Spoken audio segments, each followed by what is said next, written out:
প্রিয় শিক্ষার্থী, গোল ফিজিক্স ক্লাসে আমি এজি স্যার আলোচনা করব নিউক্লিয়ার ফিজিক্সেরই একটা গুরুত্বপূর্ণ বিষয় নিয়ে, সেটা হলো রেডিয়েশন, যা দুরারোগ্য ক্যান্সার রোগের চিকিৎসা থেকে শুরু করে বাস্তবে বিভিন্ন জায়গাতে আমরা প্রয়োগ করে থাকি। এখন আমরা তার বিস্তারিত আলোচনাতে আসব। তো এখানেও সেই কোশ্চেন অ্যান্সারের মাধ্যমেই সব কিছু আলোচনা করব। এখানেও হ্যান্ডরাইটিং নোটস পেয়ে যাবে, প্রিভিয়াস ইয়ারের কোশ্চেন কিংবা সিবিএসসির প্রিভিয়াস ইয়ারের কোশ্চেনের সলিউশনগুলো সব পাবে। পূর্বের মতোই একই রকম আলোচনা হবে। এই যে তেজস্ক্রিয়তা বা অ্যাক্টিভিটি বা সক্রিয়তা, এই যে বিষয়টা নিয়ে আলোচনার কথা বলছি, এটা আবিষ্কার করেছিলেন হেনরি বেকারেল। সালটা ছিল এরকম 1896 এই সময়। তো এই সময় উনি আবিষ্কার করেছিলেন ইউরেনিয়ামের তেজস্ক্রিয়তা। ইউরেনিয়ামের মতো একটি মৌলের তেজস্ক্রিয়তা, এর যে ইতিহাস তোমরা হয়তো ক্লাস 10-এ পড়ে থাকবে, যে তিনি অ্যাক্সিডেন্টলি বিষয়টা আবিষ্কার করেছিলেন। তো ওই মেঘলার দিনে সেই যে গল্পটা ছিল, কাগজে মোড়া ওই কিছু আকরিক রেখেছিলেন, তার সাইডে ফটোগ্রাফি প্লেট রেখে তিনি বেরিয়ে গেছিলেন এবং পরের দিন দেখলেন সেই ফটোগ্রাফি প্লেটের উপর কিছু দাগ এসছে। সেইখান থেকেই তিনি বুঝলেন যে ওই কাগজে মোড়া যে পদার্থটি, ওইখান থেকে কিছু বিকিরণ নির্গত হয়েছে, যা ওই ফটোগ্রাফি প্লেটের উপর কিছু দাগ ফেলতে পেরেছে। সেখান থেকেই এই তেজস্ক্রিয়তা বিষয়টি আবিষ্কৃত হয়েছিল এবং পরবর্তীকালে কুরি দম্পতি পোলোনিয়াম এবং রেডিয়াম নামক দুটি তেজস্ক্রিয় পদার্থ আবিষ্কার করেন এবং তারপরেও বহু এরকম মৌল আবিষ্কৃত হয়েছে। তাহলে এই যে তেজস্ক্রিয়তা বা অ্যাক্টিভ এলিমেন্ট, তেজস্ক্রিয় মৌল, অ্যাক্টিভিটি, এই কথাটা আসলে কি সেটা আমাদের প্রথমে জানতে হবে। তেজস্ক্রিয়তা কি? কিছু মৌল নেচারে পাওয়া যায়। আমি এর আগেও আলোচনা করেছি যে ওখানে নিউক্লিয়ন প্রতি বন্ধন শক্তি এবং ভর সংখ্যা, এই যে গ্রাফ একটা ছিল, সেই গ্রাফে যেসব নিউক্লিয়াসের ভর সংখ্যা 200-র বেশি ছিল, তারা কিন্তু খুব অ্যাক্টিভ, সক্রিয়, অর্থাৎ তারা সব সময় চায় বিভাজিত হয়ে যেতে, অর্থাৎ তাদের ভর সংখ্যাটাকে কমিয়ে ফেলতে। তো এখানেও নেচারে যেটা দেখা যায়, যেসব মৌলের ভর সংখ্যা এরকম বেশি থাকে, তারা সব সময় কিছু কণা, কিছু রশ্মি নির্গমনের মাধ্যমে তারা তাদের সুস্থির অবস্থায় আসতে। তো ন্যাচারালি এরকম যে মৌলের যে কিছু কণা নিঃসরণ কিংবা কিছু রশ্মি নিঃসরণের যে ঘটনা, এটাকেই আমরা মূলত তেজস্ক্রিয়তা বলে থাকি। দেখো এখানে ডেফিনেশন আকারে লেখা আছে ভৌত রাসায়নিক প্রভাব উপেক্ষা করে। ভৌত রাসায়নিক প্রভাব বলতে ওই সব পদার্থের উপরে যদি আমরা কখনো চাপ বা তার তাপমাত্রা বাড়াই কিংবা ওই পদার্থকে রাসায়নিক বিক্রিয়ায় অংশগ্রহণ করে, সেক্ষেত্রেও ওই তেজস্ক্রিয়তা ধর্মের কোনো পরিবর্তন আমরা দেখি না। তার কারণে বলছে ভৌত রাসায়নিক প্রভাব উপেক্ষা করে যে ঘটনায় সীসার চেয়ে বেশি পরমাণু ক্রমাঙ্ক বিশিষ্ট মৌলের পরমাণুগুলি স্বতঃস্ফূর্তভাবে বিঘটিত হয়ে আলফা, বিটা বা গামা রশ্মি নির্গমন করে স্থায়ী মৌলের অবস্থা অর্জন করার চেষ্টা করে, তাকে আমরা তেজস্ক্রিয়তা বলে থাকি। তাহলে তেজস্ক্রিয়তা এটা একটা ধর্ম, যে ধর্মের কারণে কিছু মৌল এভাবে আলফা, বিটার মতো কিছু কণা বা গামা রশ্মি নির্গমনের মাধ্যমে তার সুস্থির অবস্থা লাভের চেষ্টা করে, তাকেই আমরা তেজস্ক্রিয়তা বলছি। তো তেজস্ক্রিয়তা তাহলে ন্যাচারালি কিছু মৌল দেখিয়ে থাকে। তো এরকম তেজস্ক্রিয়তা দেখানোর কারণ কি হতে পারে? তাহলে আমরা হয়তো কন্ডিশনটা জেনেছি মাধ্যমিক লেভেলে, যে N/P রেশিও 1/1.5 থেকে বেশি হলে ওটা তেজস্ক্রিয় হয়। কিন্তু তেজস্ক্রিয়তা ধর্ম দেখায় কেন? তো এখানে কতগুলি কারণ থাকতে পারে। যেমন ভর এবং আধান খুব বেশি হলে, যদি কোনো পরমাণুর নিউক্লিয়াসের ভর এবং আধান ন্যাচারালি খুব বেশি হয়, যেমন ইউরেনিয়ামের ক্ষেত্রে কি হয়, ইউরেনিয়াম 235-92 কিংবা ইউরেনিয়াম 238-92, এদের ভর সংখ্যা কিংবা আধান, মানে নিউক্লিয়াসের মধ্যে পজিটিভ চার্জ যেটা ধনাত্মক আধান, এগুলো ন্যাচারালি বেশি হওয়ার কারণে এই নিউক্লিয়াস সবসময় চাইবে তার ভর এবং আধানকে কমিয়ে ফেলতে, তাই এরা আলফা নিঃসরণ ঘটাতে পারে। অর্থাৎ আলফা নিঃসরণ ঘটাবে, কন্ডিশনটাও এটা মনে রাখতে হবে, N/P রেশিও 1.5 হয়। তো দেখো N/P রেশিও 1.5 থেকে বেশি থাকছে, তখন কি হয়, ভিতরে প্রোটন প্রোটন বিকর্ষণটা বেড়ে যায়। যদি N/P রেশিও 1.5 হয়, সেক্ষেত্রে দেখা গেছে যে প্রোটন প্রোটন বিকর্ষণ মানে নিউক্লিয়াসের মধ্যে যে প্রোটনগুলো থাকে তাদের মধ্যে বিকর্ষণটা অনেকখানি বেড়ে যায়, ফলে নিউক্লিয়াসটি অস্থির হয়ে পড়ে। আর যখন নিউক্লিয়াস অস্থির হয় তখন সেটা আলফা কণা নিঃসরণ ঘটায়, তারপরে বিটা নিঃসরণ হতে পারে, তারপরে গামা নিঃসরণ। এইসব নিঃসরণের মাধ্যমে ওই নিউক্লিয়াসটি তখন সুস্থির অবস্থা লাভের চেষ্টা করে। দ্বিতীয়ত কারণ হতে পারে কেবল আধান যদি বেশি হয় কোনো নিউক্লিয়াসের ক্ষেত্রে, সেক্ষেত্রেও সে বিটা কণা নিঃসরণের মাধ্যমে তার সুস্থির অবস্থা প্রাপ্ত করতে পারে। এছাড়া তৃতীয়ত কি হতে পারে, যে কোনো নিউক্লিয়াসের আলফা বা বিটা কণা নিঃসরণ হলো, তখনও তার অ্যাক্টিভিটি বা তেজস্ক্রিয়তা বা সক্রিয়তা ধর্ম থাকতে পারে, তাহলে তার শক্তি তখন বেড়ে আছে, তাহলে শক্তিটাকে কমিয়ে ফেলার জন্য সে কি করবে, গামা নিঃসরণ করতে পারে। তাহলে গামা নিঃসরণ করলে তাহলে কিন্তু সে তার সুস্থির অবস্থায় চলে আসবে, তখন ইনঅ্যাক্টিভ হবে, কিন্তু তার আগে অ্যাক্টিভিটি ধর্ম দেখিয়ে থাকে।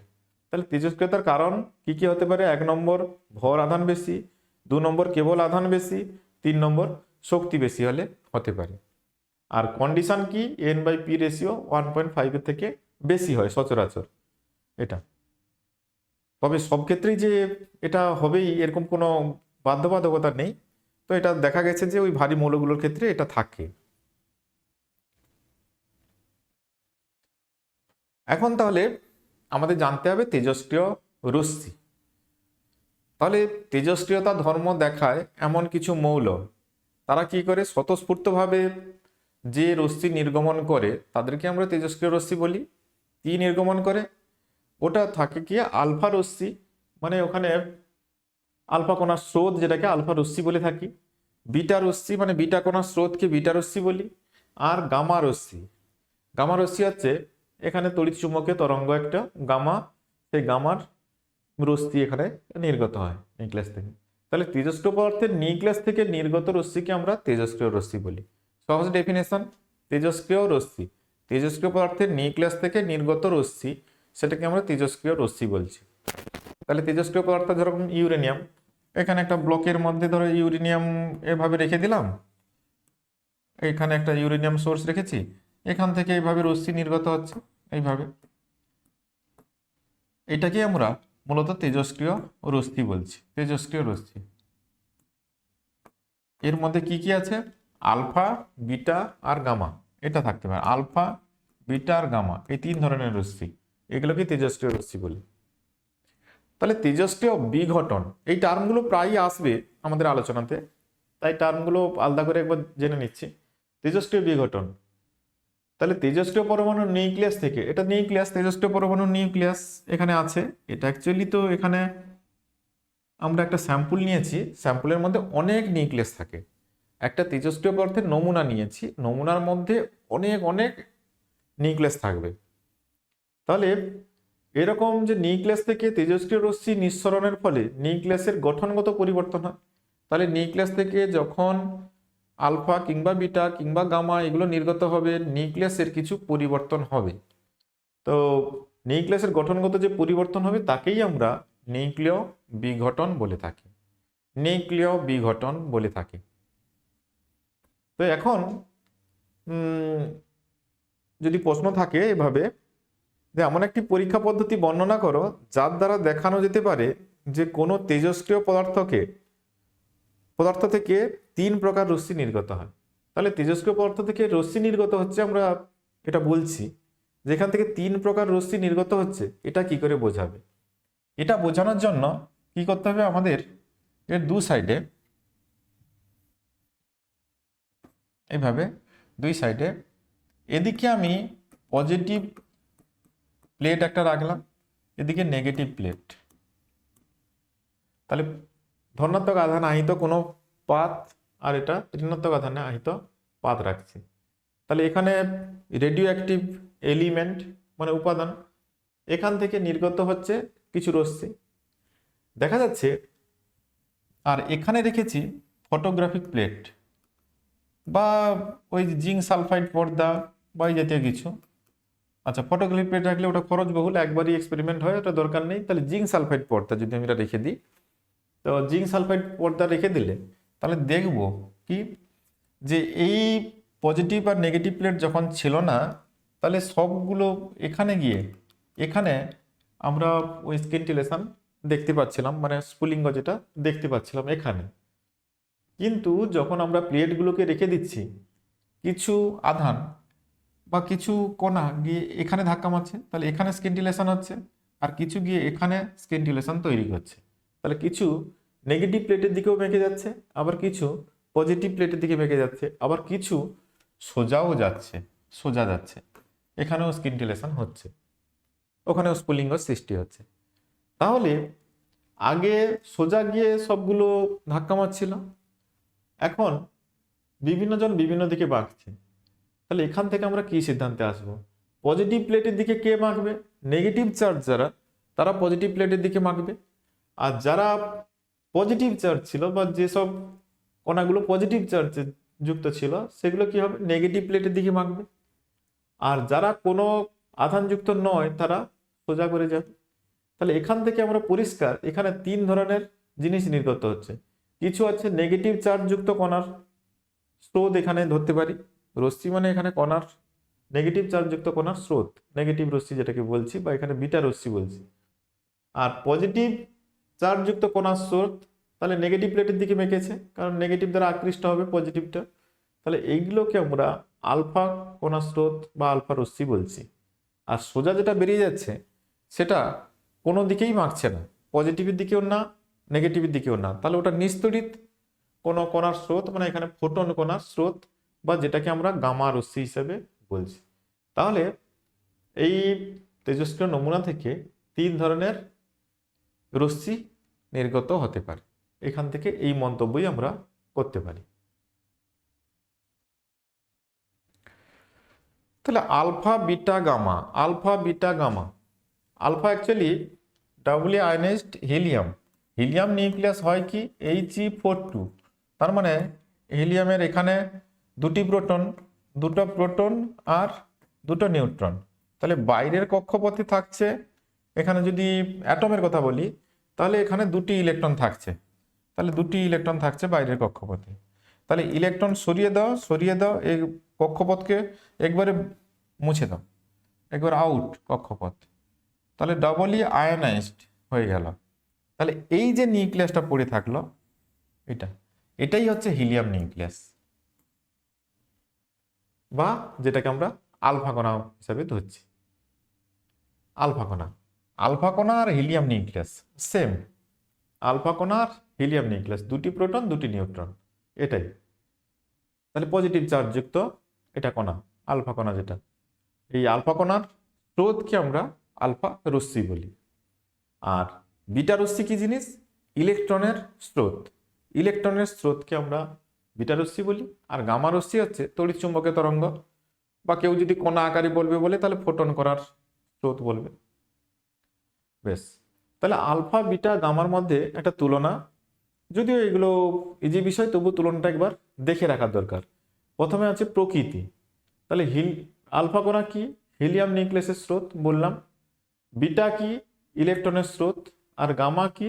ক্ষুদ্র তরঙ্গদৈর্ঘ্যে তড়িৎ চুম্বকীয় বিকিরণ, বা কেউ বলতে পারে ফোটন কণার স্রোত। চিহ্ন He42 আমি এখানে বোঝালাম, He42। আর এটা হচ্ছে ইলেকট্রন, 0 আর -1, আর ওটা গামা দিয়ে লেখা হয়। আধান, তাহলে এর আধান এই যে দুটো প্রোটনের আধানের সঙ্গে সমান হবে, কারণ নিউট্রন এটা তো নিস্তড়িত। তাহলে এর আধান হচ্ছে দুটো ইলেকট্রনের আধানের সঙ্গে সমান, but positive, +2E। R bitter আধান বলেছি কি ছিল?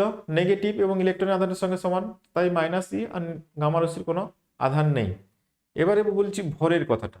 তাহলে প্রোটনের ভরের 4 গুণ। আমি নিউট্রনের ভর আর প্রোটনের ভর যদি সমান ধরে নিই, তাহলে এখানে 4 আছে, তার মানে এটা একটা প্রোটনের ভরের 4 গুণ হবে। আর বিটা কণার ভর কিন্তু ইলেকট্রনের সঙ্গে সমান হবে। আর গামা রশ্মি, ওটা তো আমরা তড়িৎ চুম্বকের তরঙ্গ বা ফোটন, ওটা তো রেস্ট মাস 0 হিসাবে ধরে ভরহীন ভাবতে পারি। এরপরে ভরবেগ, আলফা কণার যেহেতু ভর বেশি, এর ভরবেগটাও সব থেকে বেশি থাকে, আর আলফা কণার থেকে কম থাকে বিটা কণার ভরবেগ। গামা তো ফোটন, ওর ভরবেগ সম্পর্কে মানে মুভিং কন্ডিশনে ভরবেগ থাকে, সেগুলো আমরা ফোটনের কনসেপ্টে পড়েছি। এখানে আমি ভরবেগ সম্পর্কে যেন কিছু বলছি না, এখানে কম বেশি তুলনা করছি না। আয়নন ক্ষমতা, আয়নন ক্ষমতা আলফা রশ্মির সবচেয়ে বেশি। এটা বড় বড় কণা যখন কোনো পদার্থের মধ্যে দিয়ে যাবে তখন বেশিরভাগ অ্যাটমের সংস্পর্শে আসবে। বড় বস্তু ছোট বস্তু সুঁ করে ভিতর দিয়ে চলে যাবে, কিন্তু বড়টা হবে কি ধাক্কা খেতে খেতে ও সামনের দিকে এগোবে। তাহলে বেশি পদার্থের বেশি অ্যাটমের সঙ্গে ও সংস্পর্শে আসবে। বেশি অ্যাটমের সংস্পর্শে আসা মানে ও কি হবে, ওর আয়নিত করার ক্ষমতাটা সব থেকে বেশি হবে। আর বিটাটা ওর থেকে একটু ছোটোখাটো। তো ছোটটা হলে ওটা কি হবে, অনেকটা ভেতরে চলে যাবে, তাহলে ওর আয়নন ক্ষমতাটা কম হবে, আলফা থেকে 100 গুণ কম। আর গামার আয়নন ক্ষমতা আরও কম। গামা তড়িৎচুম্বকীয় তরঙ্গ বা ফোটন কণার স্রোত, তাহলে ফোটন কণা সহজেই ওটা অন্য পদার্থের মধ্যে দিয়ে যেতে পারবে, তো ওর আয়নন ক্ষমতাটা অপেক্ষাকৃত কম হবে। আর আয়নন ক্ষমতার ভেদন ক্ষমতা ব্যস্ত সম্পর্ক। যে বেশি জনের সংস্পর্শে আসবে সে যেমন বেশি আয়নিত করতে পারবে, তেমনি কিছু দূর গিয়ে তার শক্তি হারিয়ে রেস্টে চলে আসবে, মানে ভেদন ক্ষমতা কম হবে। তাহলে ভেদন ক্ষমতা সবচেয়ে কম হচ্ছে আলফার। তারপরে এটা যেহেতু আয়নন ক্ষমতা বিটা কণার আলফা থেকে 100 গুণ কম ছিল, এর ভেদন ক্ষমতা আলফার থেকে 100 গুণ বেশি হবে। আর গামার ভেদন ক্ষমতা সব থেকে বেশি হবে। গামার ভেদন ক্ষমতা সব থেকে বেশি, মনে রাখবে। বেগ আলফার সব থেকে কম, গামার চেয়ে কম, আর গামার বেগ আলোর বেগের সঙ্গে সমান, 3 × 10⁸ মিটার/সেকেন্ড। আর তড়িৎ ক্ষেত্র দ্বারা বিক্ষেপের কথা যদি বলি, আলফা তো ধনাত্মক আধানযুক্ত কণা, তাহলে নেগেটিভ প্লেট দ্বারা বিক্ষেপিত হবে। আর বিটা নেগেটিভ আধানযুক্ত কণা, নেগেটিভ প্লেট দ্বারা বিক্ষেপিত হবে না, ওটা হচ্ছে পজিটিভ প্লেট দ্বারা বিক্ষেপিত হবে। আর গামার কোনো বিক্ষেপ হবে না। আর চৌম্বক ক্ষেত্রে বিক্ষেপণ, তাহলে আধানযুক্ত কণা হলে হবে, অর্থাৎ আলফারও হবে, বিটার হবে, কিন্তু গামার হবে না। এই হচ্ছে এদের তুলনামূলক আলোচনা।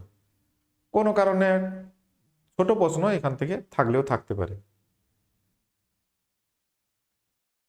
এই তেজস্ক্রিয় ক্ষয়ের সূত্র, তেজস্ক্রিয় ক্ষয়ের সূত্র, তেজস্ক্রিয় ক্ষয়ের সূত্র,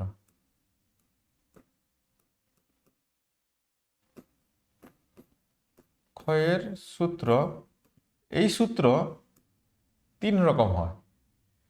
একটা হচ্ছে সরণ সূত্র,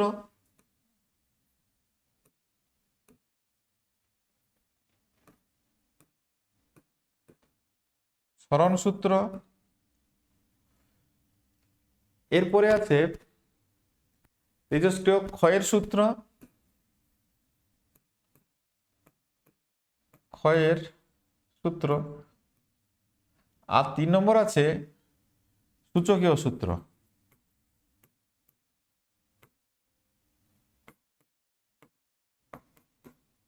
সূচকীয় সূত্র, এই 3টা। তেজস্ক্রিয় ক্ষয়ের সূত্র বললে তেজস্ক্রিয় ক্ষয়ের সরণ সূত্র, নর্মালি তেজস্ক্রিয় ক্ষয়ের সূত্র, আর একটা আছে তেজস্ক্রিয় ক্ষয়ের সূচকীয় সূত্র।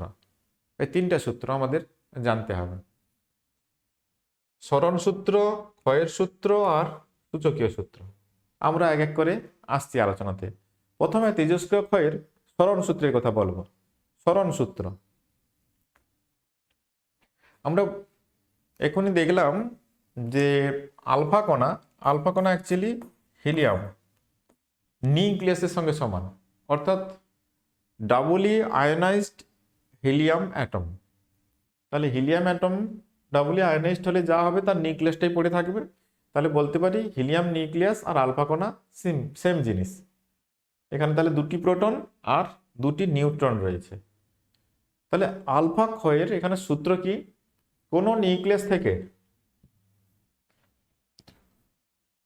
নিউক্লিয়াস থেকে যখন একটি আলফা কণা নির্গত হয়, নিউক্লিয়াসের ভর সংখ্যা 4 একক কমে, আর পরমাণু ক্রমাঙ্ক 2 একক কমে। তাহলে ধরো এক্স একটা নিউক্লিয়াস, আমি এভাবে সিম্বল দিয়ে লিখতে পারি।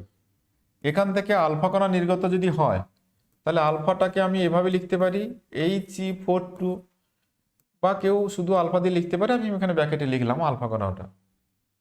তাহলে এখন যে নিউক্লিয়াসটা হবে সেটাকে আমরা ডটার নিউক্লিয়াস বা দুইটা নিউক্লিয়াস বলে থাকি, আর এটা হচ্ছে প্যারেন্ট নিউক্লিয়াস বা জনক নিউক্লিয়াস। তাহলে এর ভর সংখ্যা 4 একক কমবে, A-4 হবে, আর পরমাণু ক্রমাঙ্ক 2 একক কমবে। তাহলে কোনো পরমাণু নিউক্লিয়াস থেকে একটি আলফা কণা নির্গত হলে ওই পরমাণু নিউক্লিয়াসের ভর সংখ্যা 4 একক কমে, পরমাণু ক্রমাঙ্ক 2 একক কমে। তাহলে এইভাবে আলফা কণা নির্গত হয়েছে। তাহলে এটা পর্যায় সারণীতে 2 ঘর পিছিয়ে যায়। এটা যেহেতু 2 বেরিয়ে গেছে, এখানে 2 কমে গেছে জেডটা, তাই পর্যায় সারণীতে 2 ঘর পিছনে সরে যায়।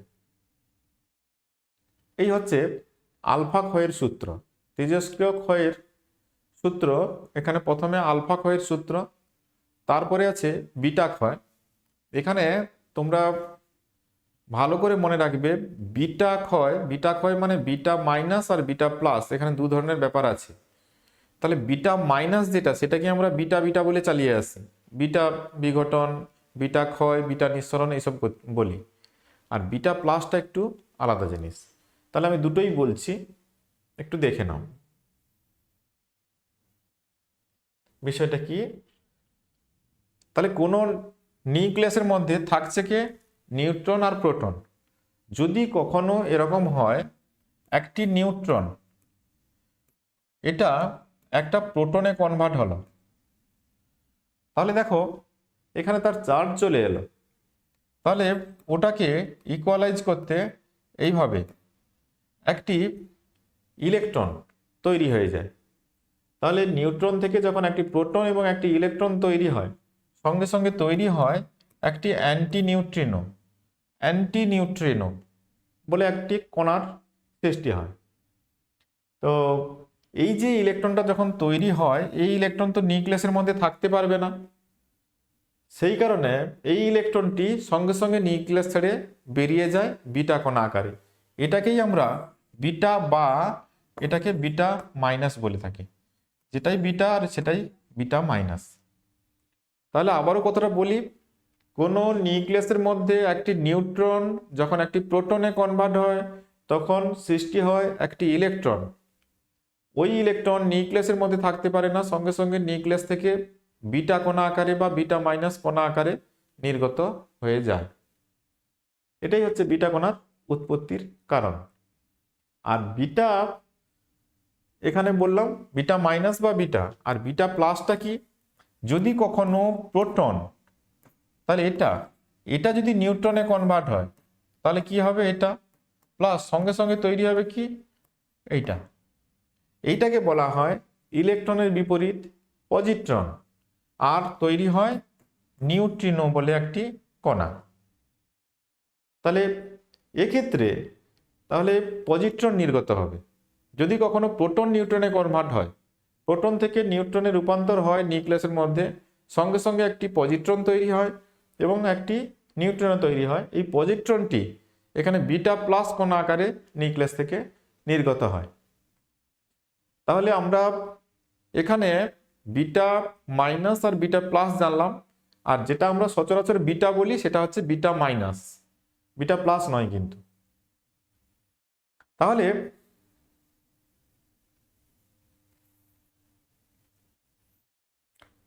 তাহলে বিটা ক্ষয়ের সূত্র কি হবে? তাহলে বিটা কণা নির্গত হলে একটা নিউক্লিয়াস এক্স এ জেড, এটা থেকে যদি বিটা কণা নির্গত হয় তার মানে বিটা মাইনাস, তাহলে সেক্ষেত্রে বিটা মাইনাসকে কিভাবে লিখব? তাহলে এইভাবে 0 আর -1 এভাবে লিখতে পারো, সঙ্গে তৈরি হয় একটি অ্যান্টি নিউট্রিনো। তাহলে এক্ষেত্রে ওই নিউক্লিয়াসের মধ্যে টোটাল যে নিউক্লিয়ন সংখ্যাটা একই থাকবে। তৈরি হয়েছে কি, একটা নিউট্রন একটা প্রোটনে কনভার্ট হয়েছে, নিউট্রনের সংখ্যাটা একটা কমবে, প্রোটনের সংখ্যাটি একটি বাড়বে, কিন্তু ভর সংখ্যার কোনো পরিবর্তন হবে না।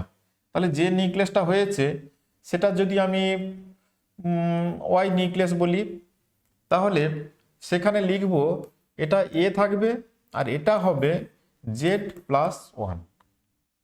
তাহলে যে নিউক্লিয়াসটা তৈরি হবে তার ভর সংখ্যা অপরিবর্তিত থাকবে, কেবল পরমাণু ক্রমাঙ্ক 1 একক বাড়বে, মানে প্রোটন সংখ্যাটা একটি বাড়বে। কারণ নিউট্রন থেকে প্রোটন হয়েছে, তাহলে নিউট্রন থেকে যখন প্রোটন হচ্ছে নিউট্রন একটা কমছে, প্রোটন একটা বাড়ছে, কিন্তু নিউট্রন প্লাস প্রোটন তার যে সমষ্টিটা একই আছে, যার কারণে এর মান সেম থাকছে। তাহলে এখানে জেড এর জায়গায় Z+1 হচ্ছে। এটাই হচ্ছে বিটা ক্ষয়ের সূত্র। আর 3 নম্বর গামা ক্ষয়, একটা নিউক্লিয়াস যার ভর সংখ্যা এ পরমাণু ক্রমাঙ্ক জেড, ধরো এরকম একটা নিউক্লিয়াস উত্তেজিত অবস্থায় আছে, উত্তেজিত অবস্থায় আছে তার মানে শক্তি বেশি আছে, তাহলে সেটাকে আমরা স্টার দিয়ে লিখছি এক্সাইটেড নিউক্লিয়াস। এখান থেকে যদি ফোটন নির্গত হয়, এটাই হচ্ছে তো ফোটন কণা, ফোটন কণা যেটা গামা রশ্মি আকারে নির্গত হয়, ওটা নির্গত হলে ওই নিউক্লিয়াসটি তার সুস্থির অবস্থা অর্জন করে, তার সুস্থির অবস্থা অর্জন করে। তাহলে এখানে নিউক্লিয়াসের গঠনগত কোনো পরিবর্তন হয় না, অর্থাৎ পরমাণু ক্রমাঙ্ক কিংবা ভর সংখ্যার কোনো পরিবর্তন হয় না, কেবল এর এনার্জিটা নর্মাল চলে আসে। মানে এটা উত্তেজিত অবস্থায় ছিল, বেশি এনার্জি ছিল, এটা স্বাভাবিক অবস্থায় চলে এলো এবং সেটা ফোটন আকারে ওই যে গামা রশ্মিটা এটা নির্গত হচ্ছে। এখানে একটা ছোট প্রশ্ন একবার পরীক্ষাতে দিয়েছিল, এই যে আমরা দেখতে পাচ্ছি কখনো অ্যান্টি নিউট্রিনো কখনো বা নিউট্রিনো নির্গত হচ্ছে বিটা নিঃসরণের সময়। তাহলে এই যে নিউট্রিনো বা অ্যান্টি নিউট্রিনো, এখানে নিউট্রিনো দিয়েই প্রশ্নটা ছিল, নিউট্রিনোকে শনাক্ত করা দুঃসাধ্য কেন? তো এখানে কেন দুঃসাধ্য? নিউট্রিনো ভরহীন, ভরহীন কণা, আধানহীন, আর এর ভেদন ক্ষমতা খুব হাই। তাহলে কি হবে, একদম ছোট কোনো কণা যার ভর তো নেই, আবার আধান নেই যে কোনো তড়িৎ ক্ষেত্র চৌম্বক ক্ষেত্র দ্বারা তাকে ডিটেক্ট করবে, আর এটা ভেদন ক্ষমতাও খুব উচ্চ মানের রেখেছে, তাই কোনো পদার্থের মধ্যে দিয়ে সঙ্গে করে তো বেরিয়ে চলে যাবে, ওকে কোনোভাবে ডিটেক্ট করতে পারবে না, যার কারণে নিউট্রিনোকে শনাক্ত করা খুব দুঃসাধ্য হয়ে যায়। এখন যেটা শিখতে হবে সেটা হচ্ছে তেজস্ক্রিয় ক্ষয়ের সূত্র, এটা আর একটা আছে তেজস্ক্রিয় ক্ষয়ের সূচকীয় সূত্র। আমি বললাম 3টে সূত্র, প্রথমে ওই তেজস্ক্রিয় বিঘটনের সূত্র, এটা ক্ষয়ের সূত্র, আর একটা আছে সূচকীয় সূত্র। এই 3টে সূত্র,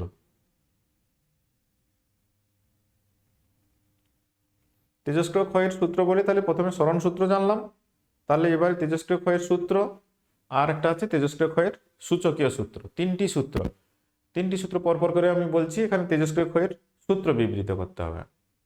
তেজস্ক্রিয় ক্ষয়ের সূত্র, তাহলে ক্ষয় মানে একটা স্যাম্পল, এটা হচ্ছে অ্যাক্টিভ এলিমেন্ট, ন্যাচারালি বেশ কিছু অ্যাক্টিভ এলিমেন্ট আছে, যেমন এক্সাম্পল নিয়েছিলাম ইউরেনিয়াম 235 এটা প্রাকৃতিক একটি তেজস্ক্রিয় মৌল। তাহলে এর একটা নমুনা যদি এভাবে আমরা সংগ্রহ করি, এই নমুনা থেকে আলফা কিংবা বিটা নিঃসৃত হতে থাকবে, আলফা বিটা মিশ্রণের মাধ্যমে এই যে নমুনার যে সক্রিয় বা তেজস্ক্রিয় পরমাণু আছে, এখন সময় যত অতিবাহিত হবে আস্তে আস্তে সক্রিয় পরমাণুর সংখ্যাটা বা সক্রিয় নিউক্লিয়াসের সংখ্যাটা ধীরে ধীরে কমতে থাকবে, এবং এটা যত সময় অতিবাহিত হবে এই সক্রিয় নিউক্লিয়াসের সংখ্যা আরও কমে যাবে, কিন্তু এটা জিরো হতে দীর্ঘ সময় লাগবে, আমি সেটাতে আসছি পরে। তাহলে কোনো একটা সময় এখানে আমি যখন থেকে গণনা শুরু করছি, তখন এখানে যে অ্যাক্টিভ এখানে পরমাণুর সংখ্যা ছিল সেটা হচ্ছে N0, অক্ষত পরমাণুর সংখ্যা যেটাকে বলা হয়, অক্ষত পরমাণুর সংখ্যা N0। আমি পার্টিকুলার কোনো ভ্যালু নিচ্ছি না, ধরা যাক এখানে ধরো 100টা পরমাণু ছিল, তাহলে কি হবে, সময় যত অতিবাহিত হবে আস্তে আস্তে ওই যে অ্যাক্টিভ অ্যাটম, অ্যাক্টিভ মানে যারা আলফা কিংবা বিটা কিংবা গামা এগুলো নিঃসরণ করছে তাদেরকে আমরা অ্যাক্টিভ অ্যাটম বলি, অ্যাক্টিভ অ্যাটমের সংখ্যাটা ধীরে ধীরে কমবে, এই কথাটা এখানে বলা হয়েছে। তো আমি এটা বোঝানোর জন্য একটা অন্যরকম এক্সাম্পল নিই। ধরো আমাদের রাজ্যে প্রতিনিয়ত কিছু মানুষ জন্মগ্রহণ করে, কিছু মানুষ মারা যায়। আমি এই যে মারা যাচ্ছে ন্যাচারাল ওয়েতে, কিছু মানুষ বয়স হবে, বয়সজনিত কারণে, অসুস্থতার কারণে প্রত্যেক দিন একটি নির্দিষ্ট পরিমাণ মানুষ, প্রায় নির্দিষ্ট থাকে, নির্দিষ্ট পরিমাণ মানুষ মারা যায়। তাহলে আমার রাজ্যে সারাদিনে দেখা গেল হয়তো 50 জন মানুষ মারা গেছে, তাহলে পাশের রাজ্য উড়িষ্যাতে সেখানেও কি সারাদিনে 50 জন মানুষ মারা যাবে? তাহলে এই প্রশ্নের উত্তরটা কি হবে? নিশ্চয়ই না। কেন? তাহলে স্বাভাবিক নিয়মে যদি মানুষের মৃত্যু হয়, তাহলে সারাদিনে ওয়েস্ট বেঙ্গলে যদি 50 জন মানুষ মারা যায়, তাহলে পাশের রাজ্য উড়িষ্যাতেও মারা যাবে না। কেন মারা যাবে না? সেখানে জনসংখ্যা কত আছে এটা একটা বিষয় থাকে। তো ওয়েস্ট বেঙ্গলে আমি যদি ধরে নিই রাউন্ড ফিগারে 10 কোটির রাজ্য, তাহলে এখানে 10 কোটি জনসংখ্যা, তাহলে উড়িষ্যায় জনসংখ্যাটা 10 কোটি নয়, অনেক কম আছে। তাহলে এখানে 10 কোটিতে যদি 50 জনের মৃত্যু হয়, তাহলে ওখানে কিন্তু ওই 50 জনের মৃত্যু হবে না, ওখানে সংখ্যাটা কম হবে যেহেতু জনসংখ্যা কম আছে। তাহলে এখানে প্রতিদিন কি পরিমাণ মানুষের মৃত্যু ঘটবে সেটা নির্ভর করছে ওই রাজ্যে কত জীবিত মানুষ আছে। জীবিত মানুষের সংখ্যা যে রাজ্যে বেশি হবে, প্রত্যেক দিন ওই রাজ্যে মৃত্যুর পরিমাণটাও বেশি হবে। তো এখানেও একই রকম, কোনো নমুনায় অ্যাক্টিভ অ্যাটমের সংখ্যা যত বেশি হবে, তাহলে একক টাইমে বিভাজিত ওই রকম পরমাণুর সংখ্যাটা তত বেশি হবে। অ্যাক্টিভ অ্যাটম বা সক্রিয় পরমাণুর সংখ্যা যত বেশি হবে, একক সময়ে বিভাজিত হওয়া পরমাণুর সংখ্যাটাও তত বেশি হবে। আমি কাজের সুবিধার্থে ধরলাম ডিটি সময়ে এই যে নমুনাটা নিয়েছি, ডিটি সময়ে নমুনার ডিএন সংখ্যক পরমাণু বিঘটিত হলো। ডিএন সংখ্যক পরমাণু বিঘটিত হয়েছে, মানে আলফা বিটা গামা এগুলো নিঃসরণ করেছে। ডিএন সংখ্যক পরমাণু বিঘটিত হলো, বিঘটিত হয়েছে। তাহলে একক সময়ে কত হয়েছে সেটাকে আমরা লিখব ডিএন বাই ডিটি। এই যে একক সময়ে কত পরমাণু বিঘটিত হয়েছে, আমি যেটা বলছিলাম উদাহরণ হিসাবে যে একদিনে কত মানুষ মরেছে, তাহলে এটাই এখানে বিঘটিত হওয়া মানে ওই মরে যাওয়ার সঙ্গে কম্পেয়ার করো। তাহলে একদিনে কত মানুষ মরেছে, তাহলে একক সময়ে কত পরমাণু বিঘটিত হয়েছে, এটা কার উপর নির্ভর করছে? ওই মুহূর্তে এই নমুনায় কতগুলো অ্যাক্টিভ অ্যাটম রয়েছে তার উপর নির্ভর করছে। তাহলে এই ডিএন বাই ডিটি এটা প্রপোর্শনাল টু এন হবে, কারণ ওই মুহূর্তে অক্ষত পরমাণুর সংখ্যা, ওই মুহূর্তে জীবিত মানুষের সংখ্যা, মানুষের কথা যখন বলছি, তাহলে একদিনে মৃত্যুর পরিমাণ মানে মৃত্যু হার, সেটা ওই মুহূর্তে কতজন মানুষ জীবিত আছে তার উপর নির্ভর করছে। জীবিত মানুষের সংখ্যা বেশি হলে মৃত্যুর হারটাও বেশি হবে।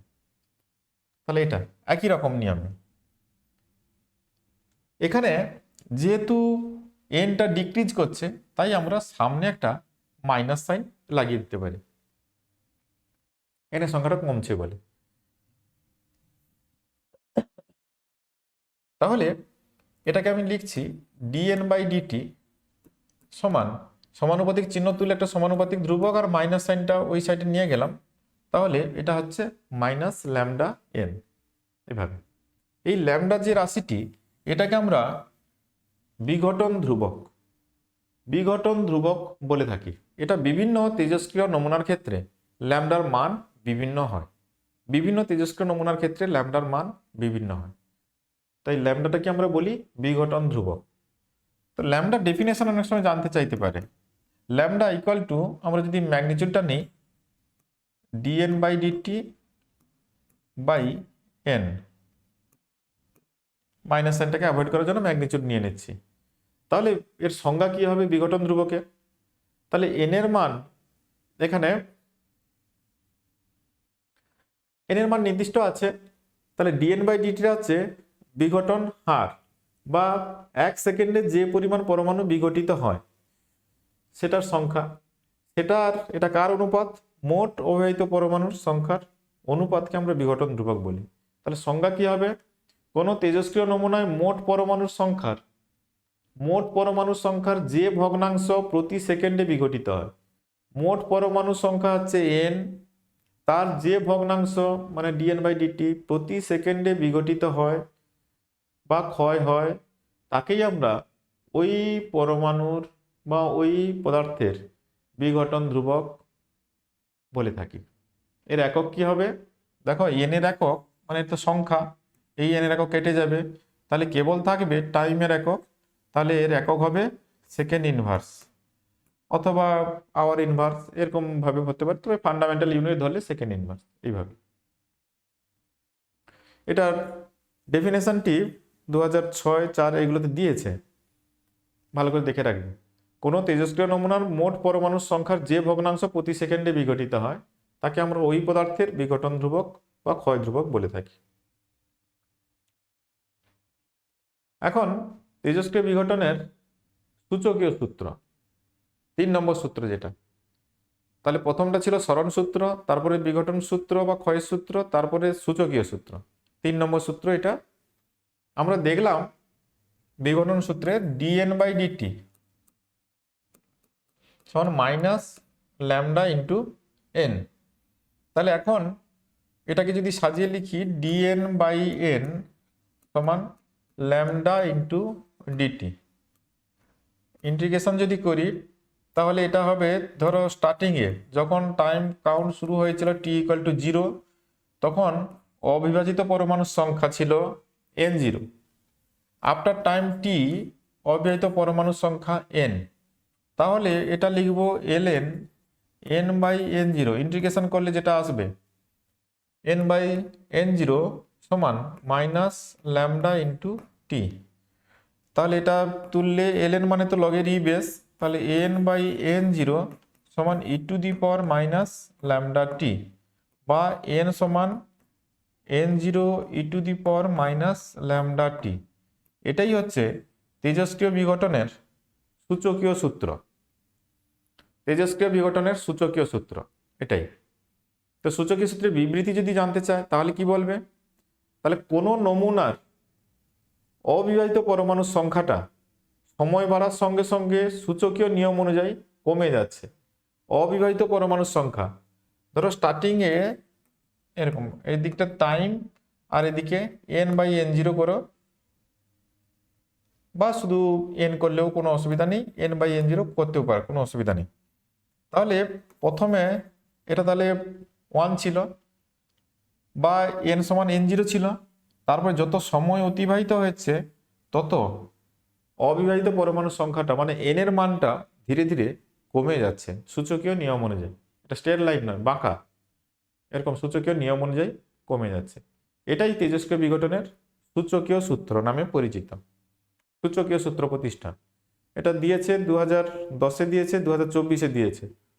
খুব ইম্পর্টেন্ট বিষয় এটা। এরপরে আমাদের জানতে হবে তেজস্ক্রিয় যে পদার্থ বা নমুনা তার অর্ধায়ু কি। অর্ধায়ু কি এই চ্যাপ্টারের মোস্ট ইম্পর্টেন্ট কোশ্চেন। এর সঙ্গে ক্ষয় ধ্রুবকের সম্পর্ক প্রতিষ্ঠা করো। অর্ধায়ু আর ক্ষয় ধ্রুবকের সম্পর্ক প্রতিষ্ঠা। অর্ধায়ু কি? তাহলে একটা নমুনার active atom suppose n0, after time T ওই নমুনার অ্যাক্টিভ অ্যাটম হয়েছে n0/2। তাহলে যে সময় পরে এটা হবে সেই সময়টাকে ওই মৌলের অর্ধায়ুকাল বলা হয়।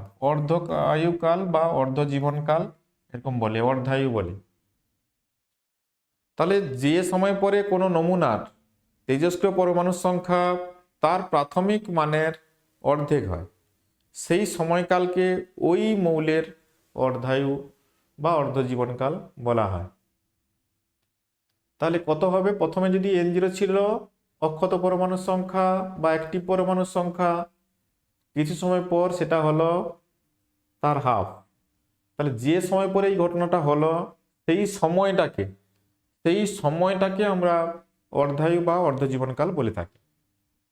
এটাকে টি সাফিক্স হাফ দিয়ে লেখা হয়। তাহলে সূচকীয় সূত্র অনুযায়ী আমরা জানি n0 e⁻λt। তাহলে এখানে টি হাফ টাইম পরে n এর ভ্যালু কত হয়েছে?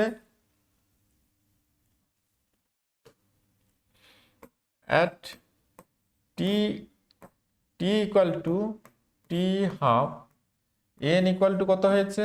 n0/2। তাহলে এই সমীকরণে যদি আমি ওই মানগুলো বসিয়ে দিই, তাহলে n0/2 সমান n0 e⁻λ into T half. তাহলে এটা হবে কত? হাফ, বোথ সাইডে n0টা কেটে গেছে, e⁻λ টি হাফ। তাহলে উভয় পক্ষে যদি আমরা ln নিয়ে নিই, তাহলে এটা হবে -λ টি হাফ সমান ln হাফ, মানে ln1 মাইনাস ln2। উভয় পক্ষে ln নিচ্ছি, লগের ই বেস যেটা ln নিলে এটা ln e⁻−λ টি হাফ ওটা চলে আসবে, আর এটা হচ্ছে ln 1/2 equal to ln1 minus ln2, ln1 equal to 0। তাহলে এটা হবে ল্যামডা টি হাফ সমান ln2। তাহলে টি হাফ সমান কত আসবে?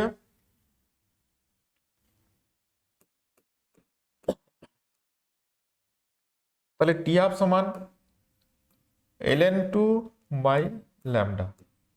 এটা টি হাফ সমান ln2/λ। ln2 এর ভ্যালু 0.693 এটাই সম্পর্ক। এটা অর্ধায়ু, এটা বিঘটন ধ্রুবক বা ক্ষয় ধ্রুবকের মধ্যে সম্পর্ক। এই সম্পর্ক প্রতিষ্ঠা প্রায়ই করতে দেয়, খুব ভালো করে এটা প্র্যাকটিস রাখতে হবে। অর্ধায়ু আর বিঘটন ধ্রুবকের মধ্যে সম্পর্ক। আর এখানে অর্ধায়ু থেকে নিউমেরিক্যাল প্রবলেম সহজে সলিউশন করার জন্য একটা ছোট্ট সূত্র আমাদের একটু সাজিয়ে ওটাকে মনে রাখতে হবে। এখন দেখলে যে সূচকীয় সূত্র যেটা n সমান n0 e⁻−λt, তাহলে n/n0 যদি করি n/n0 e⁻−λt, তাহলে n0/n এটাকে যদি করি,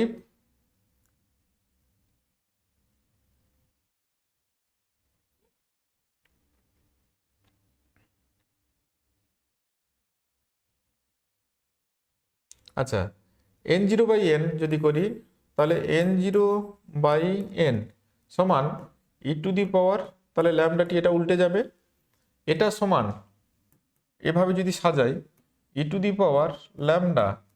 into T half whole to the power এটা টি হাফ। তাহলে দেখো এই টি হাফ কেটে গেলে এই রিলেশনটাই চলে আসে। আমি এখানে টি হাফটা উপর নিচে গুণ করেছি। আচ্ছা এইখান থেকে দেখো আগে যে প্রমাণটা করেছিলাম, এইখান থেকে e⁻λ ইন্টু টি হাফ সমান এটা 2 হবে, e⁻λ ইন্টু টি হাফ সমান এটা 2 হবে। এটাও উল্টে দিলাম, এটাও উল্টে দিলাম, তাহলে ওটা কি হবে? 2 আসবে। তাহলে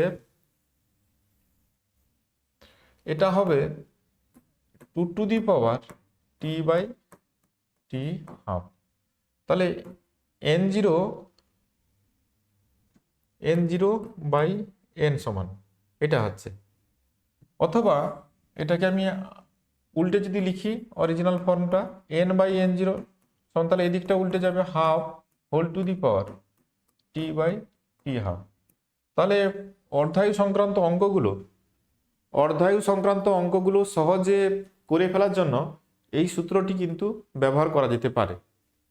যে ক্ষেত্রে এই n আর n0 রেশিও যদি এই 2 এর কোনো সরল গুণিতক আকারে থাকে, তাহলে কিন্তু এই পদ্ধতিটা লাগালে খুব দ্রুত অঙ্কগুলোকে সমাধান করা যাবে। আমি নিউমেরিক্যাল প্রবলেম সলিউশন যখন আলোচনা করব তখন সেখানে দেখিয়ে দেব।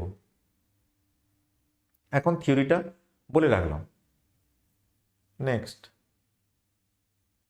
গড় আয়ু। তো গড় আয়ু বিষয়টা কি? তাহলে কোনো তেজস্ক্রিয় নমুনা নিয়েছি, তার কোনো অ্যাটম এখনই ভাঙছে, কোনোটা দুদিন পরে ভাঙছে, কোনোটা 2 বছর পরে ভাঙছে, মানে ক্ষয় হতে হতে তাহলে অতেজস্ক্রিয় নমুনায় পরিণত হচ্ছে, খুব ধীরে ধীরে ঘটনাটি ঘটে। তাহলে এই যে পরমাণুগুলির আয়ুষ্কাল সকলে সমান নয়, তাদের আয়ুর গড় মানকে আমরা গড় আয়ু বলে থাকি। তো গড় আয়ু টি অ্যাভারেজ ইকুয়াল টু 1/λ। এটা অনেক বড় ক্যালকুলেশন থেকে এসছে, এখানে আমাদের ক্যালকুলেশন বের করতে দেয়নি, এখানে জাস্ট এই রিলেশনটি মনে রাখতে হবে। Average life T A equal to 1/λ, এবং এটা যদি বসাই তাহলে n সমান n0 e to the power minus lambda into T A, এভাবে যদি বসাই এই সূচকের সূত্র অনুযায়ী, তাহলে n0 into E to the power minus lambda, এটা 1/λ, এটা কেটে গেল, তাহলে n0/e আসবে, সমান এটা হবে 0.36 ইন্টু n0, এরকম আসে, বা কেউ 1/e আকারেই এভাবে মনে রাখতে পারো, এটা না মনে রাখলেও এটাই মনে রাখলে হবে। তাহলে যে সময় পরে তেজস্ক্রিয় নমুনার অক্ষত পরমাণুর সংখ্যা, অবিভাজিত পরমাণুর সংখ্যা তার প্রাথমিক মানের 1/e অংশ হয়, সেই সময়টাকে ওই মৌলের গড় আয়ু বলা হয়। যে সময় পর তেজস্ক্রিয় নমুনার অক্ষত পরমাণু বা অবিভাজিত পরমাণুর সংখ্যা তার প্রাথমিক সংখ্যা হচ্ছে n0, তার 1/e অংশ হয়, 1/e অংশ হয়, সেই সময়কালকে আমরা ওই নমুনার গড় আয়ু বলে থাকি। তাহলে আমরা দেখলাম টি হাফ সমান 0.693/λ আর টি এ সমান 1/λ। তাহলে এদের সঙ্গে সম্পর্ক টি হাফ সমান 0.693 টু টি অ্যাভারেজ।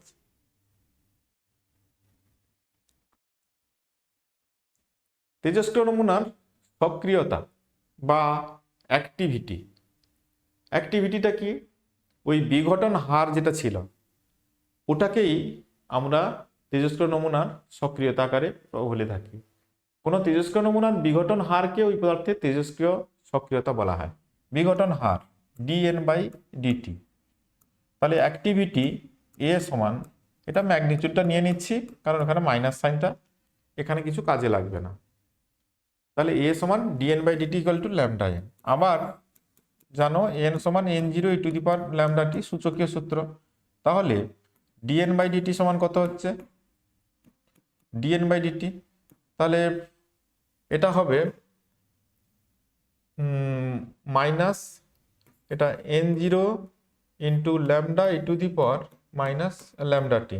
তাহলে এ সমান কত হবে? মাইনাস dN/dt সমান, এটা মাইনাস হয়েছে প্লাস হয়ে যাবে, তাহলে n0 lambda E to the power minus lambda T. এটাকে আমরা অনেক সময় a0 বলে থাকি, a0 E to the power lambda টি, এ সমান। তাহলে দেখো এক্ষেত্রে অ্যাক্টিভিটিটাও সূচকীয় নিয়ম অনুযায়ী বা সক্রিয়তাও সূচকীয় নিয়ম অনুযায়ী কমে যাচ্ছে। তাহলে তেজস্ক্রিয় নমুনার সক্রিয়তা এটা পরিমাপযোগ্য বিষয়, এটাকে আমরা ভৌত রাশি বলে থাকি। তাহলে সক্রিয়তা পরিমাপের জন্য কি একক ব্যবহার করি? প্রথম আছে কুরি, সিআই ব্যবহারিক একক কুরি। যদি কোনো তেজস্ক্রিয় নমুনার, একটা তেজস্ক্রিয় নমুনা নিলাম, 1 সেকেন্ডে 3.7 into 10 to the power 10, 3.7 into 10 to the power 10, 3.7 into 10 to the power 10 সংখ্যক পরমাণু বিঘটিত হয়, তাহলে ওই পদার্থের সক্রিয়তাকে আমরা 1 কুরি বলে থাকি, 1 কুরি।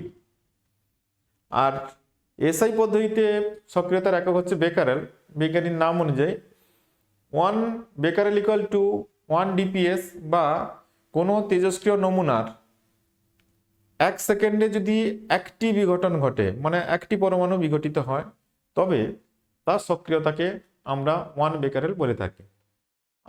আর একটা আছে রাদারফোর্ড প্রচলিত একক, 10⁶ বিঘটন প্রতি সেকেন্ড। কোনো নমুনার প্রতি সেকেন্ডে 10⁶ সংখ্যক পরমাণু বিঘটিত হলে তার সক্রিয়তাকে আমরা 1 রাদারফোর্ড বলে থাকি।